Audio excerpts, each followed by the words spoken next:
Once a home to affordable student services, the former UP Shopping Center was rebuilt into a commercial space, with big brands now taking over. This is Beyond the Score, and we're talking about the UP's Dili Mall. Now a full-blown commercial complex, Dili Mall hosts big businesses, while small vendors were pushed to less visible corners. We asked Quinn, a current student, what she thinks about it all. Dili Mall, actually maganda naman sana siyang project kasi supposedly mabibigyan niya ng espasyo yung mga maninindang na sinugan nga nung aksidente sa shopping center.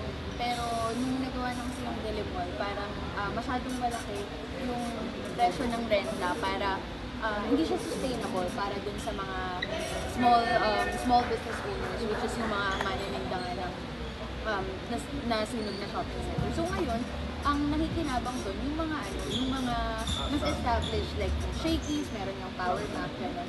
So parang para sa maraming estudyante, hindi niya na to serve yung purpose niya, which is to be of something na useful para dun sa community ng UP, ganyan. Kasi parang yung nasa-serve na naman yung mga big businesses na hindi dapat gano'n. Yung mga businesses doon, hindi rin tama yung presyo para sa mga normal na estudyante. So, malaking parang pagka-triversal. Kasi nga, iba, hindi nasunod yung mga agreement na pati yung mga beneficiaries dapat, sila yung kawawa.